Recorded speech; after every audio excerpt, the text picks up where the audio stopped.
Now, Hawai'i Football Weekly on ESPNHonolulu.com and the Sideline Hawaii app. Here's Hunter Hughes and Mark Veneri. Aloha and welcome to another edition of Hawai'i Football Weekly. Hope everybody is safe out of the 808. I'm Mark Veneri with my co-host, of course, Hunter Hughes. And Hunter, man, I guess the word is, as a fan, as a football fan, I think first and foremost, we have to say that we are very gracious that we have a football season. That's first and foremost. We need to be have the aware of mind and presence to understand that we have a beautiful football season. We have football on TV. We have football that we can watch. These guys are getting out there a free year. But with that aside, it is a tough pill to swallow. Losing to San Diego State in a game in which we probably expectations were a little higher for us. But quite honestly, Hunter, I think this University of Hawaii program will build on this. But more importantly, I think there's some key takeaways. And I think the correct wording would be at least what we can do to learn and improve this football program and football team, instead of looking at the negatives, looking at it as more constructive criticism, I guess you could say, in a way we can improve. Yep. I'm right there with you, Mark. And yeah, a couple months ago, we weren't even sure if we as Mountain West football were even going to have a season with everything up in the air with COVID, everything up in the air with what was going on in the world, in our country. There were bigger fish to fry than worrying about if we had a football season. And so the fact of the matter is we do have football. Hawaii football is back. And so far, we're 2-2 with a brand new coach, brand new coaching staff, brand new offense, brand new defense, coming off of one of the most prolific years in Hawaii football recent history last year with a 10-5 season and a very profound bowl win over BYU. It's tough to see where we're at right now, but you're exactly right. The word that came to mind for me is perspective, especially with what we're seeing in the Mountain West right now. Teams like San Jose, which normally we look at that as players as, yeah, we ought to be able to beat those guys. San Jose is prolific this year. Another team is Nevada Reno is a great football team. And, of course, one of the powerhouses of our conference is Boise State. And, we've got them coming up this weekend. It would be a tall task for any Hawaii team to get better than 500 this season, just looking at our schedule with how the Mountain West is kind of shaping up. So, again, I'm never a fan of us going 500. I would love for us to be contenders for that Mountain West title every year. But with it being a free year, I think perspective is in need for everyone tuning in to listen right now. This is a year to learn. This is a year to build. And it's a year for us to get acquainted with a new coach after saying goodbye to Coach Rolo last year. And I think that's the two things to look at. There's perspective and then there's outcome, right? The outcome right now is, for a lot of fans, is not in line with expectation. But at the same time, perspective is key. We're dealing with a pandemic, look, in the Mountain West Conference, there's already been 2 cancellations this week, the Wyoming game and also San Jose State against Fresno State. So there's cancellations already occurring in the Mountain West this week. So with that being said, having the opportunity to get on the field once again this week, coming up with Boise State, it offers us a perspective of, hey, it's an opportunity to get better. It's an opportunity to improve, and I'm sure these guys are chomping at the bit.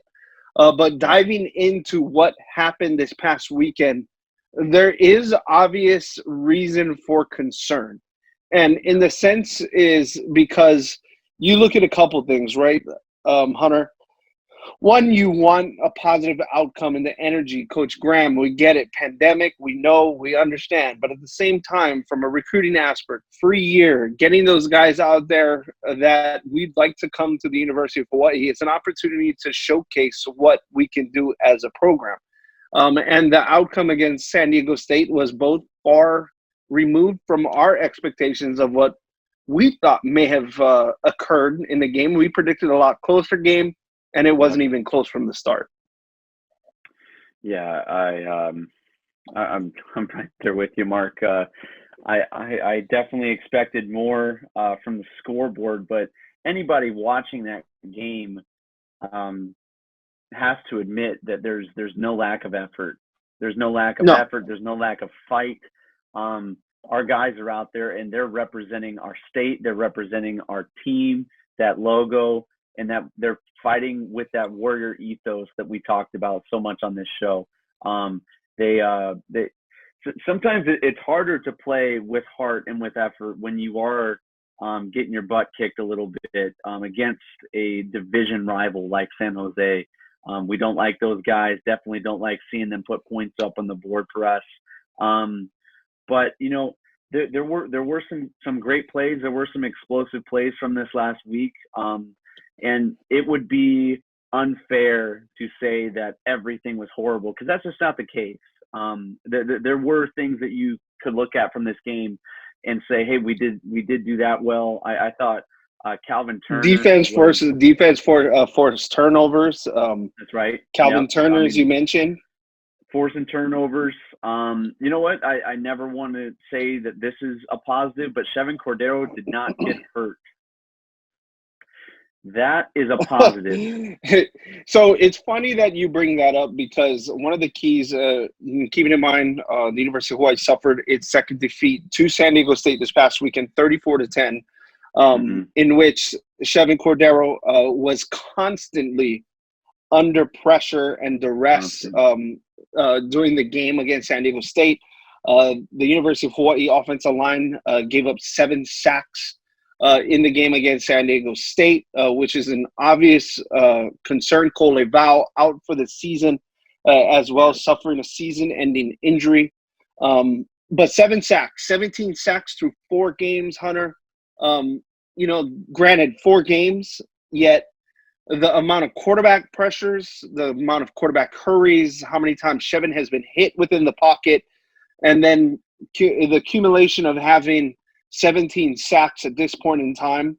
You know, I'm not trying to single out one group or one entity, but we've said it from the beginning. It starts within the trenches, and it's an obvious concern, at least this point in the season.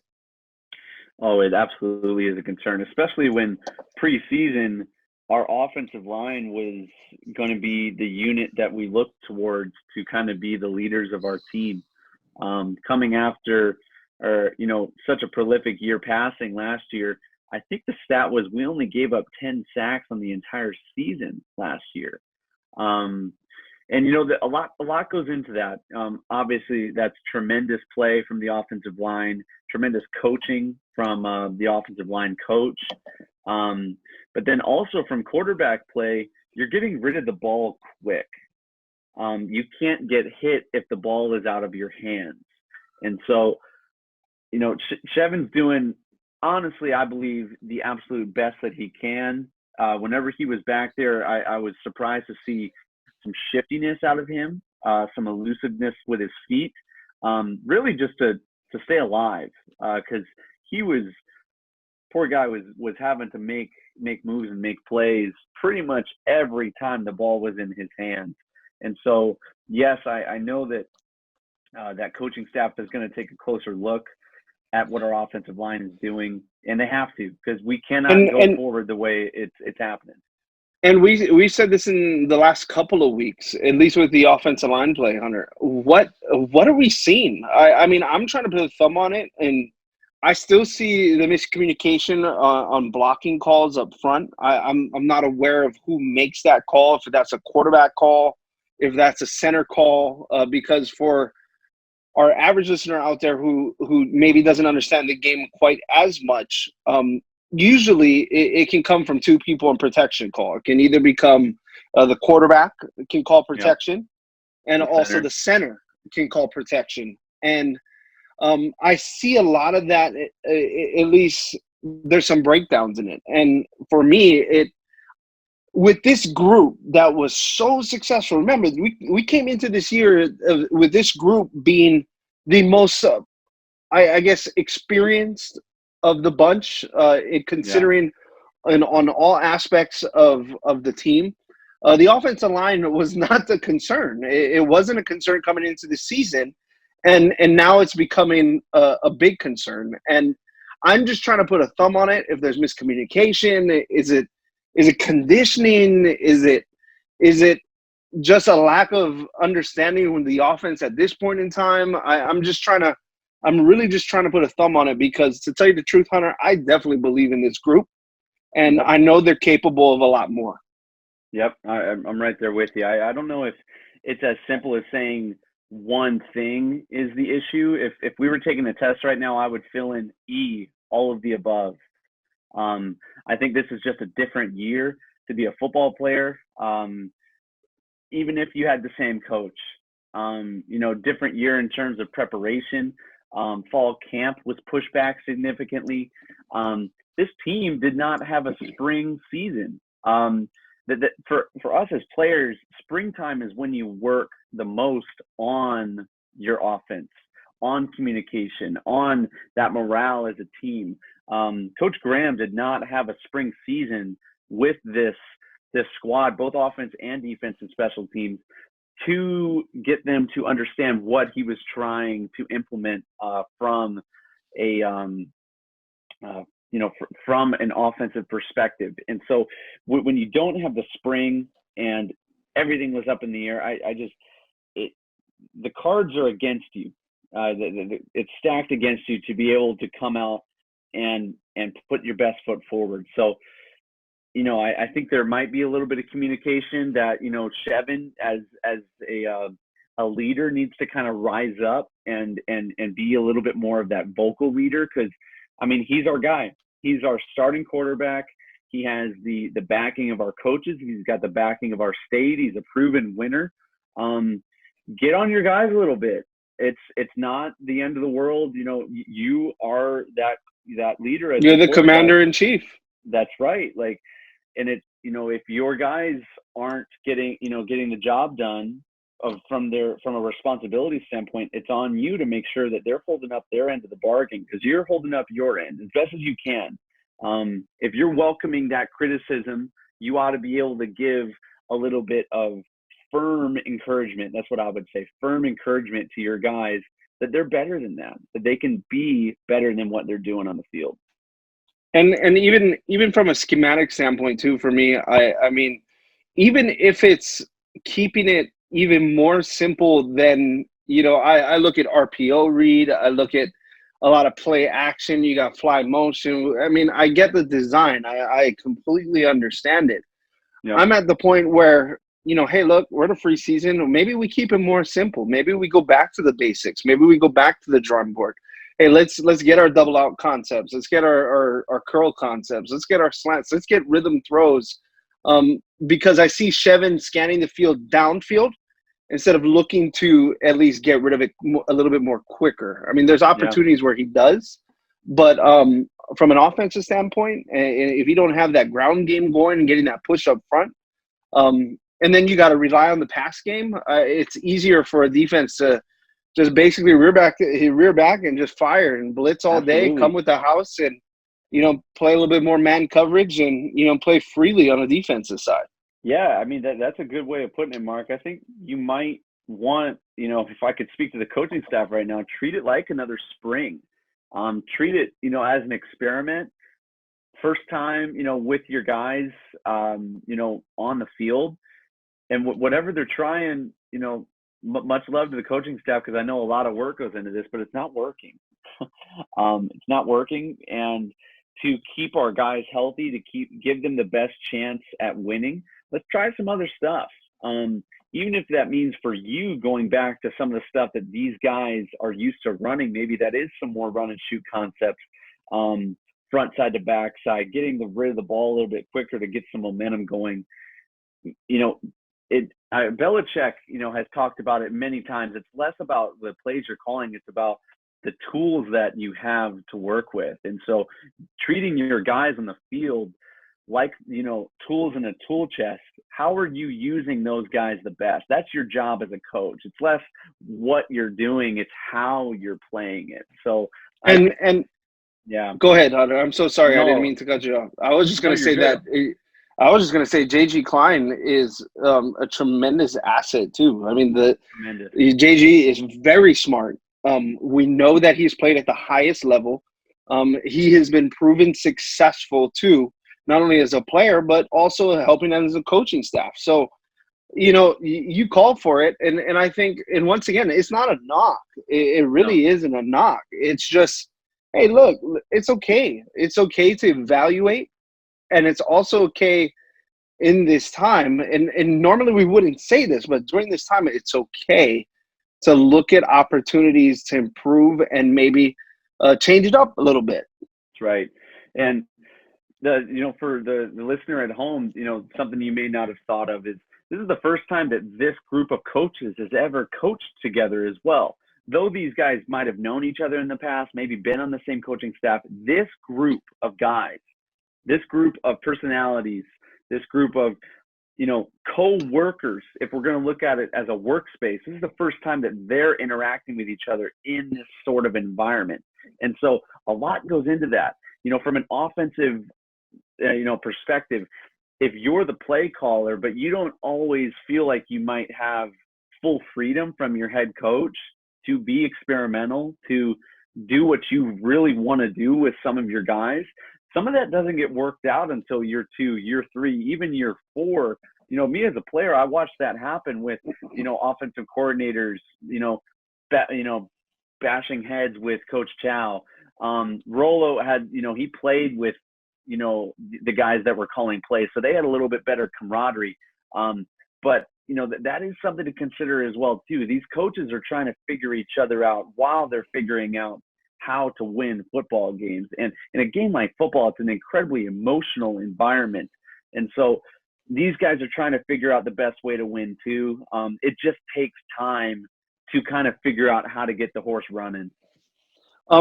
Focusing and shifting, Hunter, to the defensive side. If there's one thing and one description, granted, there's some things that obviously on the defensive side we need to clean up. The rushing yards given up, I mean, we're close to, I believe, in 4 games, way over 1,000 yards, at least at this point, per game. And obviously, having rushing attacks capitalize on our smaller defensive front within the trenches, it's taking its toll.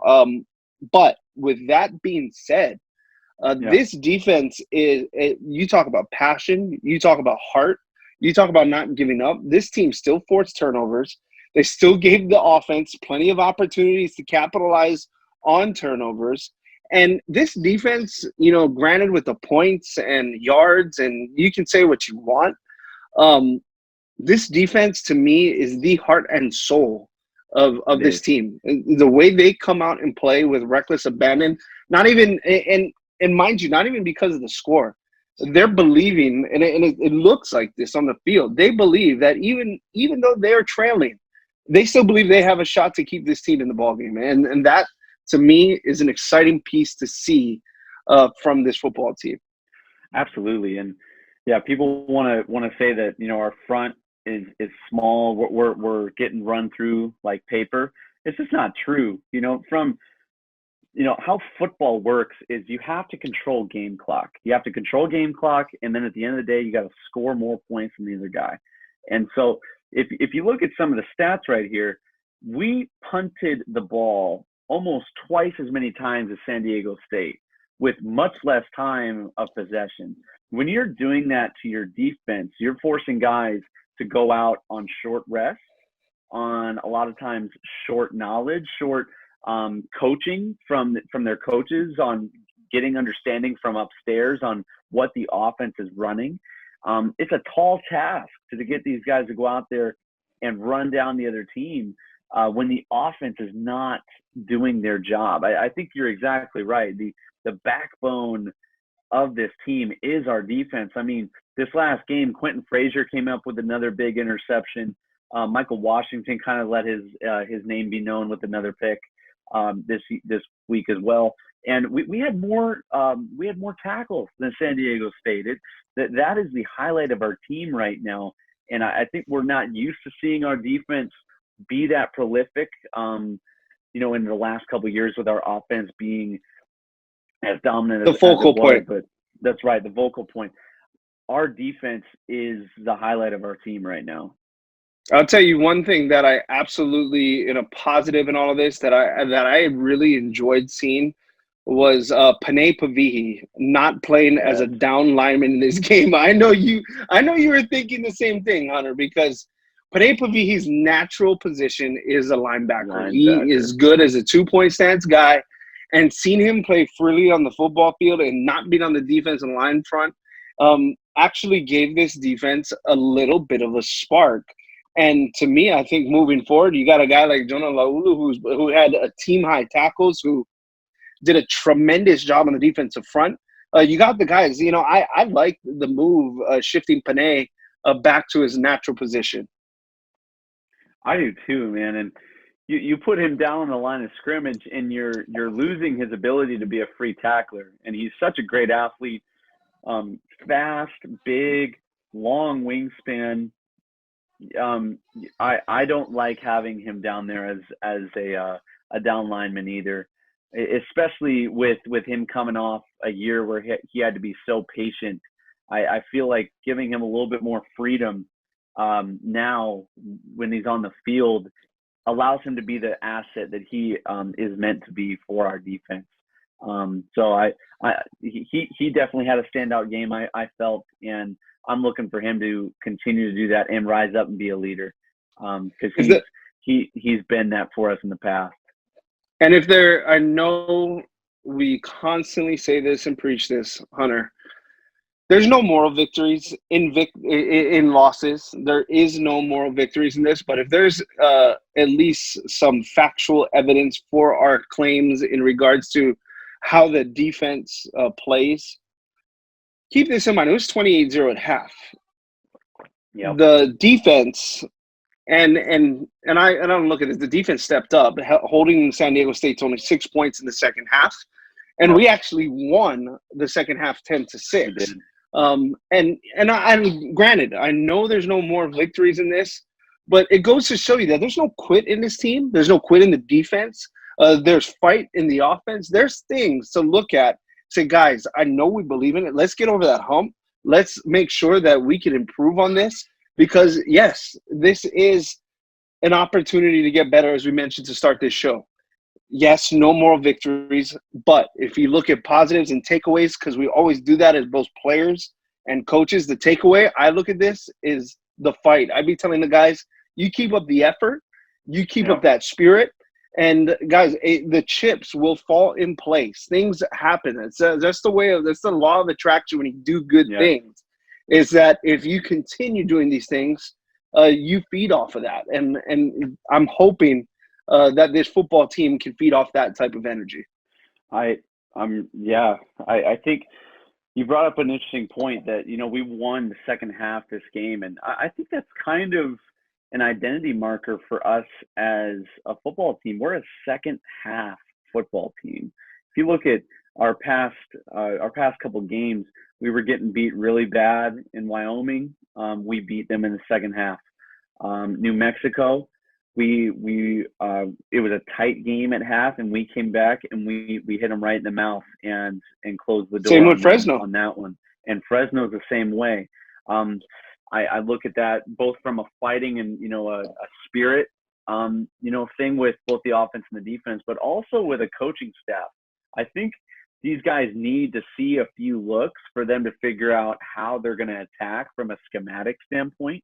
That they I don't know if they need to, just change that up right away, or just have an understanding of, hey, we're a second half football team.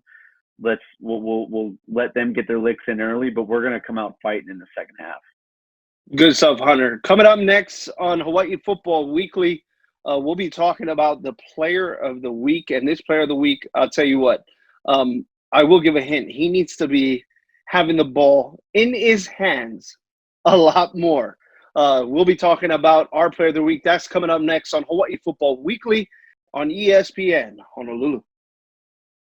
1st and 10, Rainbow Warriors at their own 36-yard line. Chevin Cordero from the left hash. Cordero, and now they're coming on his backside. He's throwing. He's got an open receiver. Calvin Turner's got it. Gets away from the man. He's at the 30-25. He's at the 20, still on his feet. Headed to the end zone. Touchdown, Hawaii. Welcome back to Hawai'i Football Weekly. Glad to have you with us in our 4th edition of Hawai'i Football Weekly. I'm Mark Veneri along with Hunter Hughes. Hunter, we dive right into our player of the week this week.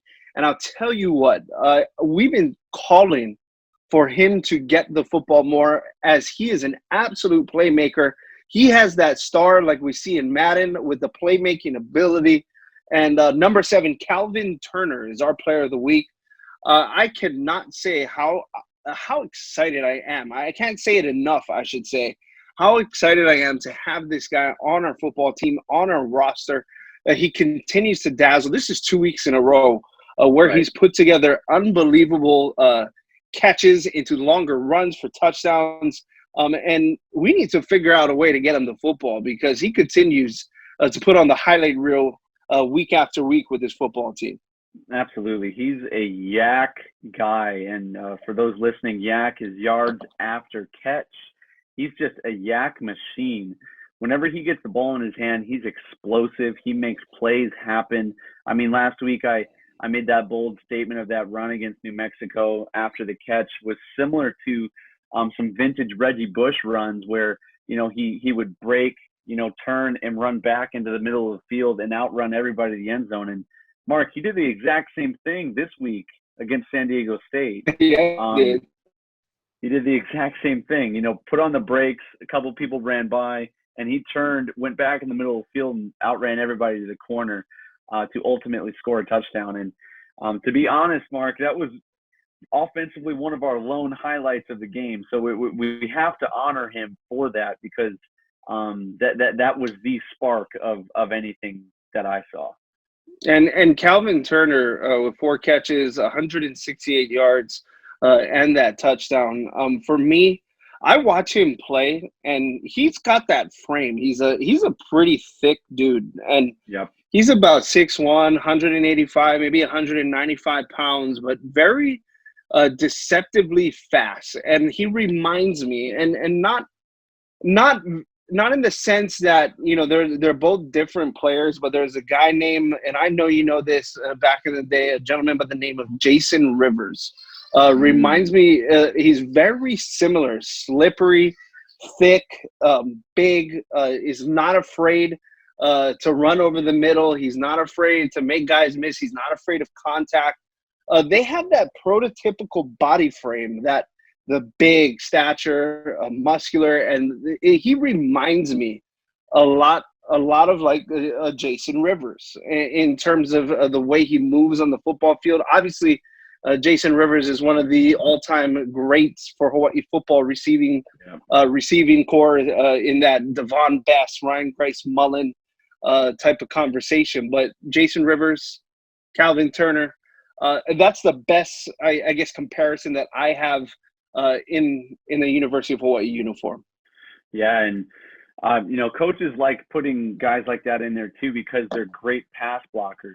A lot of times, smaller, shiftier backs have a hard time blocking big linebackers coming through the middle in blitz packages and things like that, because there's just such a size difference. But when you have a girthy size, running back / receiver kind of flex, position for those of you that play fantasy, players like Calvin Turner, that just adds so much diversity to an offense. And Mark, our offense needs diversity right now, and I think Calvin Turner is that kind of X factor piece that we need.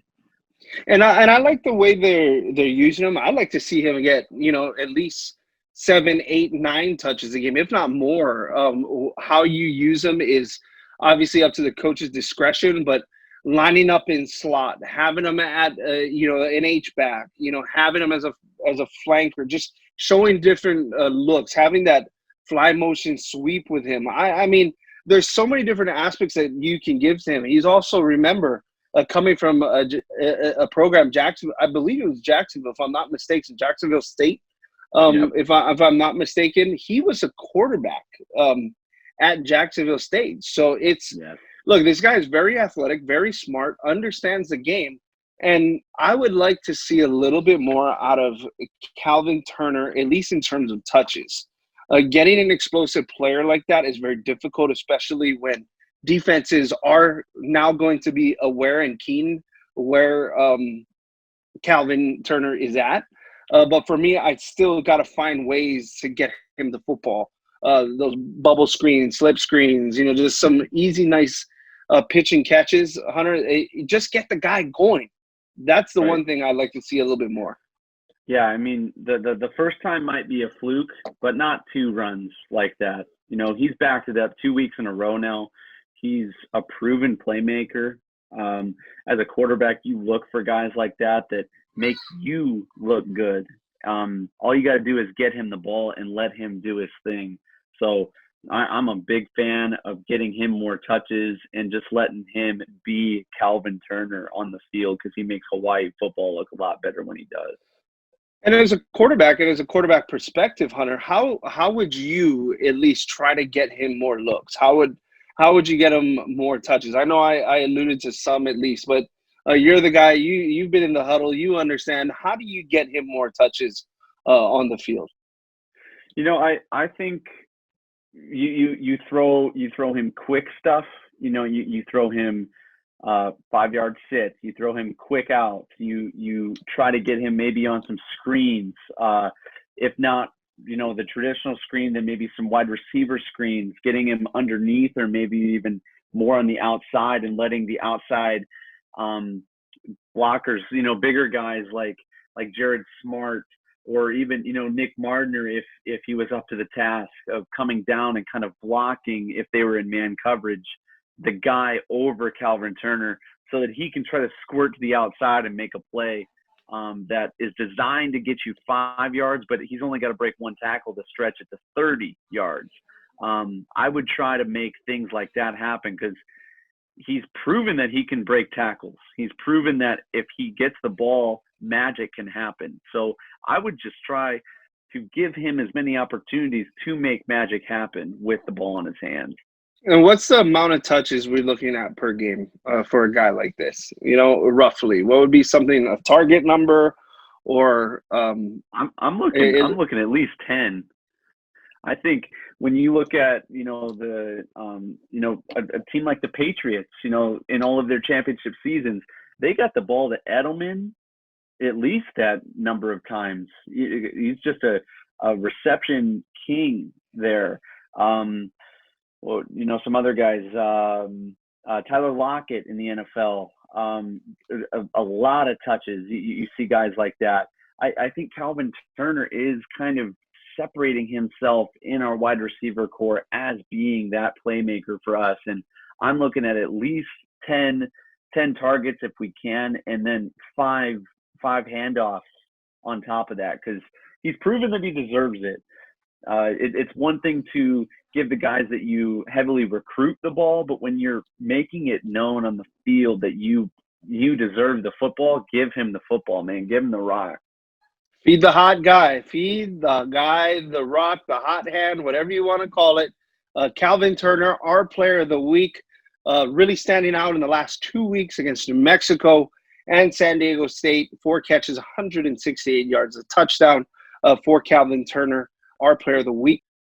Big game looming around the corner with Boise State. As we know, the history of Boise State matchups. This is a rematch of last year's Mountain West Conference Championship game in which Boise State prevailed. But Hunter, I think the news to focus more on is what lies ahead and the uncertainty of this game potentially occurring or not occurring for that matter. And I think it's very crucial to talk about it, as Boise State has 14 players that are in a COVID-19 protocol, 9 of which have tested positive.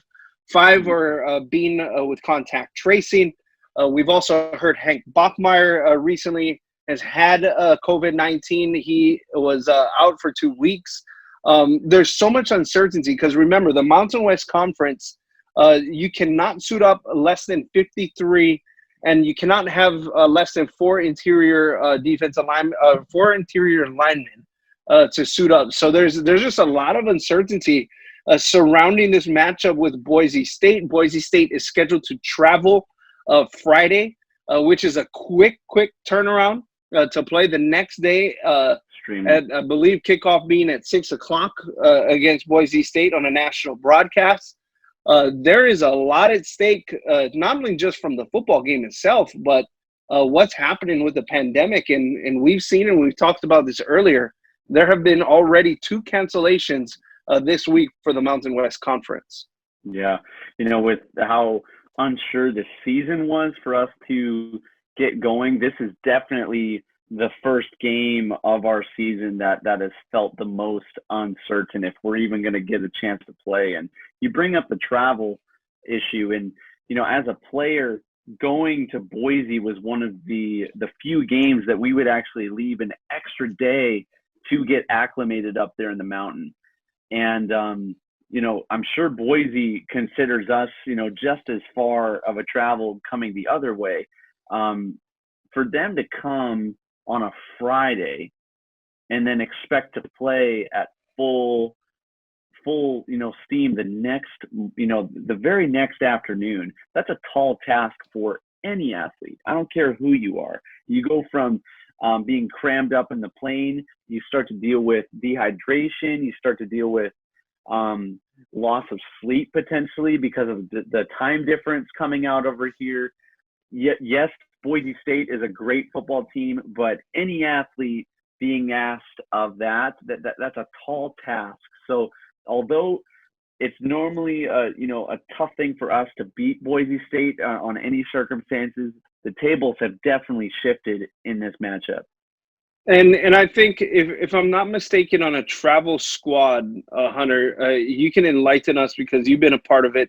What is the number allowed to travel in a regular circumstantial? I believe I want to say it's around the 60, 65 mark, if I'm not mistaken. I think you would know that best. And how much is allowed to travel for Boise State? Some teams are more, some teams are less. You're right. It's right around that 60 number. Normally, teams only allow a dress of around 65 on home games.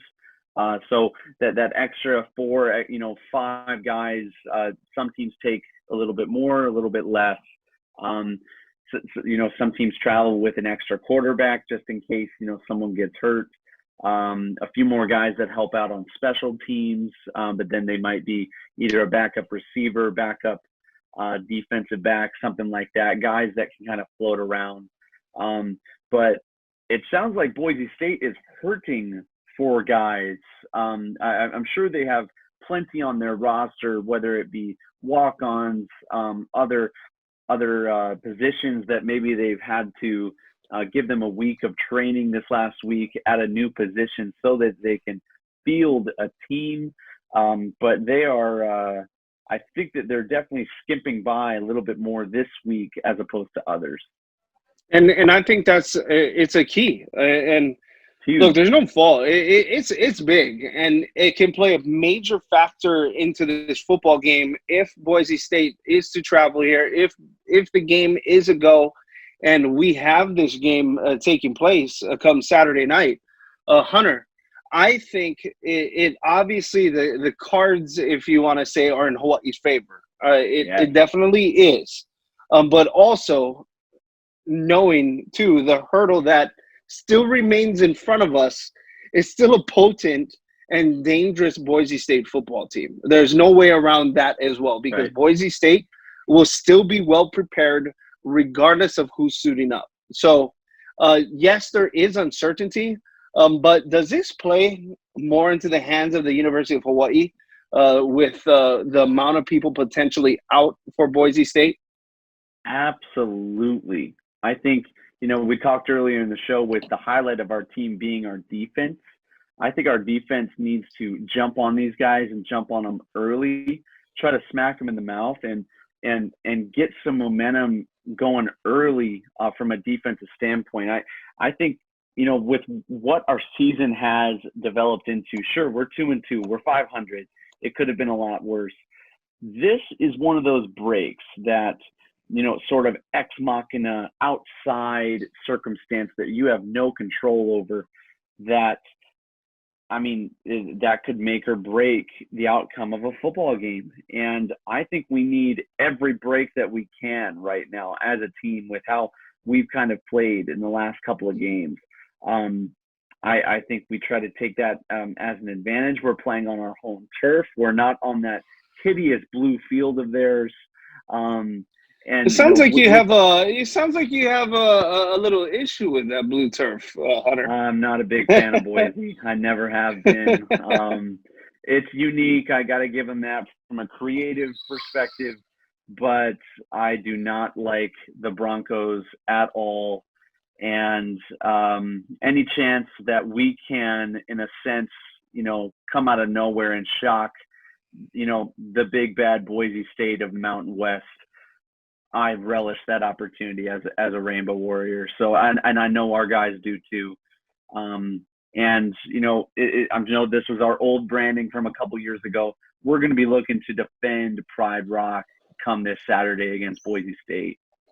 Well, Hank Bachmeier did play last week against Colorado State. As we know, Boise State able to defeat Colorado State 52-21. Hank Bachmeier with over 200 yards passing in that game. They had a balanced attack with 200 through the air, over 150 on the ground. We've always seen the type of attack that Boise State brings, Hunter, and that is a very well-balanced attack offensively. They can run the football and power their way down the field. We've also seen that play-action pass that makes them very effective, but also we've seen them line up in a 4-receiver set and spin the rock down the field. So let's start with the defensive standpoint. How can this team defensively for the University of Hawaii stop a potent attack in Boise State and Hank Bachmeier that comes in as one of the better quarterbacks in the Mountain West? What can this defense expect, one, but also what can the defense do to slow down this Boise State offense? No, I think you're going to see exactly what you said, a lot of diverse looks. They're very well coached. They're very well prepared. And one thing, from a defensive standpoint, whenever you're playing a team like that, is you can't come out on your heels. And what I mean by that is you can't come out defensive. From a defensive standpoint, you almost have to be offensive. You have to try to assert your will from the beginning of the game. I think, from a defensive line, we need to get to the quarterback as soon as possible.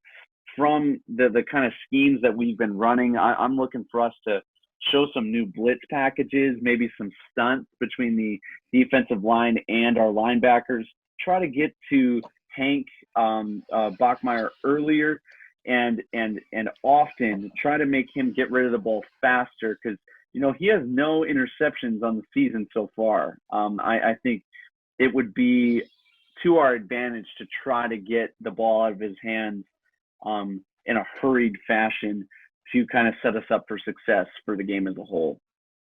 Now, this Boise State defense, kind of looking at it statistically, Hunter, I'm also looking at this team that gives up 28 points per game, just shy of 28 points per game, which is not prototypical of a Boise State defense.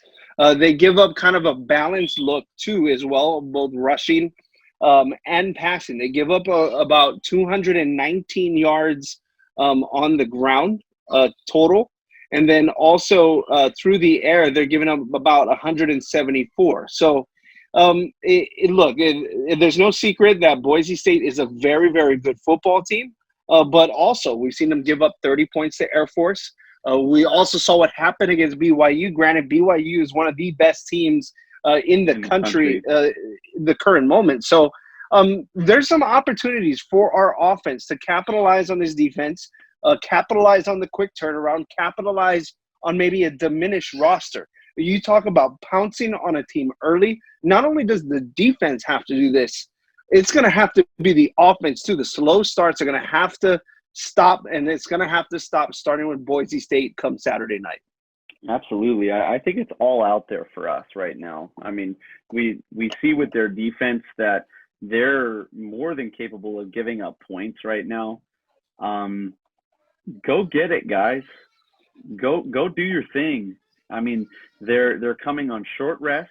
They're coming potentially on a shattered roster with guys going down with COVID-19, and they're capable of giving up points. They're capable of scoring points as well. But hey, let's rock Aloha Stadium come this Saturday. Let's get the ball throwing around again the way we did 2 weeks ago against New Mexico, and give the ball to our playmakers. Let Shevin throw the ball the way that he's been created to do. And let's see if we can't shock the world and give Boise a taste of their own medicine come Saturday. And I think one of the keys, you mentioned it, having the rock. What about the rock in possession? I'd love to see Hawaii dominate the time of possession offensively, because if Hawaii can control the clock, I think this defense, which is, from what we understand, is pretty depleted because of the circumstances. If they can put Boise State's defense on the ropes and keep Boise State's offense off the field, I know easier said than done, but I think it will give an opportunity for this offense and this team to be successful against Boise State. Yeah, I think so too. We have to do a better job taking care of the football, both from a turnover perspective, but also just a clock management perspective. We have to let our defense rest, and we have to allow them to be as good as they can. And the only way that happens is keeping our offense on the field and scoring points more than our defense trying to prevent scoring points. Because a great team like Boise is going to get in the end zone. So we as an offense have to do everything in our power to hold on to the football and do the best we can with each possession. It will come down to each possession if we are to get it done this Saturday. What are the keys to Saturday night's game, Hunter? What do you expect offensively and defensively for this University of Hawaii football team? I think we need another solid game from Shevin, and really, not only does that come from him being able to pass the ball, but that's equally on our offensive line. Our offensive line has to do a better job protecting him. I know other teams see what we've put on film and they think that our offensive line is gettable. They see the holes. They're going to be, trying to get after Shevin, get him out of the game. They're going to be gunning for him right from the get-go. So I know that, it will be a tall task for our offensive line trying to protect him. And I think, from a play calling perspective, we got to get the ball out of his hands a little quicker. So find a way to get it, in the first 3 seconds, maybe get it in the hands of some playmakers like Calvin Turner, like Stovall, like Nick Martiner, like Jared Smart. Let's get the ball out of his hands and protect him and try to get some momentum going. But then it's also from a defensive perspective, like what we were saying. Let's enforce some pressure. Let's let our defense be the highlight of the team that they are. And I'm getting stoked, man. I think we could do it. Let's see what we can do come this Saturday against Boise. It's always dangerous to play a team coming off a loss, and I think Hawaii has always responded. If you look at the current situation, we have won after a loss, which is definitely good news if we're looking at the at least a pattern, so to say, for this football team. But we have shown up after a loss so far in the 4 games that we have played. So if you're looking at it from that perspective, I would expect this University of Hawaii football team to come out with a little chip on their shoulder, with a little bit of moxie, and go out there and prove that they belong with the Boise States. And I think even with the Mountain West Conference Championship game, that was a sour taste in their mouth. So if you look at all of these the chips where they may, it is definitely in favor. The hand is in favor of the University of Hawaii football team. And you know what? Godspeed to those who contracted this a terrible virus in COVID-19, of course. But if you're looking at it from just the X's and O's and a football standpoint, I'm sure Hawaii wouldn't want to play like this, but understands the circumstances and understand they have an opportunity to play Boise State with at least cards in their favor. Yeah, and I think, what we talked about earlier about us being a second half football team, I don't know if we have the luxury of doing that again this week. Boise's too good of a football team. They're too well coached.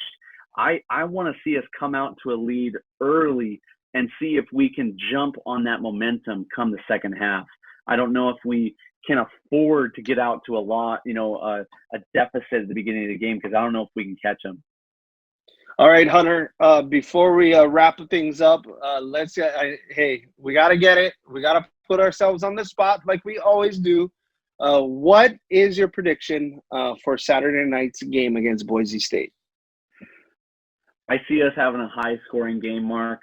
I'm going to go with Bo's shock in the world with, let's go 42-35. Bo's win. I like that. I like that. I wasn't thinking along the same lines as San Diego State like last week, where we both had the same prediction, which we were very much off to, which we are sad to say.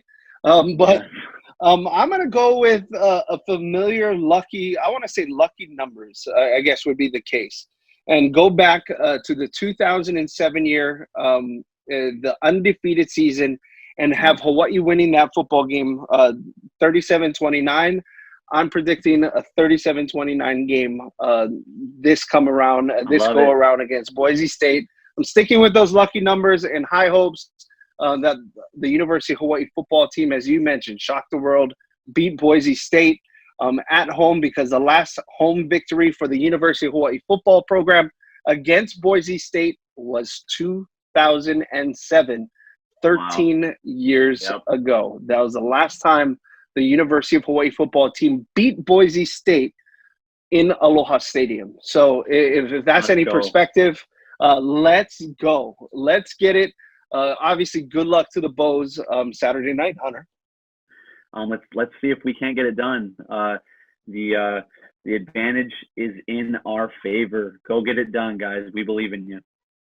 There you go. For everyone at ESPN Honolulu, we are simply out of time. We thank everyone, of course, Ku'ule Agbayani, our producer, Josh Pacheco as well. For Hunter Hughes, I'm Mark Veneri. You've been listening to another episode of Hawai'i Football Weekly on ESPN Honolulu. Vince Cordero headed for the end zone. Touchdown, Hawaii. You've been listening to Hawai'i Football Weekly on ESPNHonolulu.com. Check back in every week for a new episode and catch Hawaii football all season long on ESPN Honolulu.